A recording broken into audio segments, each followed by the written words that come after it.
The contents of this video are for informational purposes only. Please consult the manufacturer's guidelines and use and care instructions before beginning. Hi, I'm Pat Clark from Lifting Gear Hire Corporation. Today we're going to be discussing Modular Spreader Beams. Covered in these topics are proper beam selection as well as safety guidelines. For those of you familiar with the Modulift product line, you probably may be aware that they offer a compression-style spreader beam system.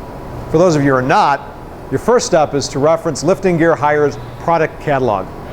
Within our catalog, we offer virtually every model that Modulift makes. Today, what we'd like to demonstrate is the safe and efficient assembly of our beam system. If you ordered your beam unassembled, included are all of the necessary components. You have 2 end units plus any intermediate struts that you're going to require based on the capacity and length beam that you need. We'll also include a sticker for your reference that shows exactly how to assemble it. It's important to note that when connecting the intermediary struts, the manufacturer does not allow any more than 5 total struts. Regarding the configuration, they recommend starting with the largest strut in the center, then moving toward the end units with smaller struts. Before connecting the end units to the strut, we want to ensure that both drop links are pointed downward. To begin assembly of the beam, simply grab the flange of the strut and the end unit and complete the connection with a supplied bolt, washer, and nut. Now, some of the models vary, but this particular one requires 110 foot-pounds of torque in order to secure this flange properly. After this, we want to repeat this process wherever 2 flanges meet along the beam.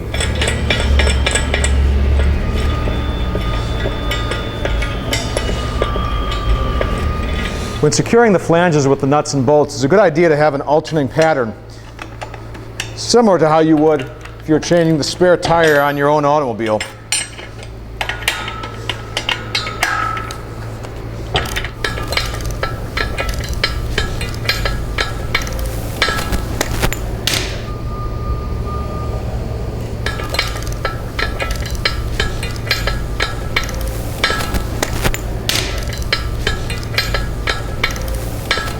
After this step is complete, now you're ready to add on your appropriate rigging. When it comes time to adding the rigging, whether it be the bottom rigging or the top rigging, we have to start with a bolt type shackle up here and remove the cotter pin that's on one end. While we're doing this shackle pin is actually supporting the drop link. So it's a good idea to support the drop link as well with a piece of wood or any other type of cribbing. Once we remove this, we're ready to add on our rigging. If you're renting a Modulift spreader beam from us, we're going to include the top rigging as well. We've already taken the time to figure out which is the appropriate size sling for your beam of choice. If you're choosing your own top rigging, be aware there is a minimum hardware requirement for each sling. Simply take the sling, put it inside the shackle, replace it to its original position, replace the pin, add the nut, replace your cotter pin inside, and spread the cotter pin out on this side. Once you've completed this end, you repeat the step on the opposing end. These spreader beams work under compression. While the beam is horizontal, all the forces go toward the center. Because of this, the only areas allowed rigging to be applied on are the end unit shackles. To give you an example of how compression works, look at what happens when I apply 100 pounds of weight to a soda can. It is fairly stable under compression from both ends, but when you apply a small force from any other area, you can see the devastating results. Once you've attached the appropriate size rigging, now comes the point to stage the beam above your load. But before any hoisting can begin, we want to remind you of a couple design features. The drop link must be in the vertical orientation and be pointed downward at all times. The manufacturer does allow you plus or minus 5 degrees off of that vertical plane. The beam itself must remain level at all times. If it gets out of level, you can imagine the drop link will also go out of that plus or minus 5 degrees. In addition to that, they recommend no less than a 45-degree sling angle above the beam.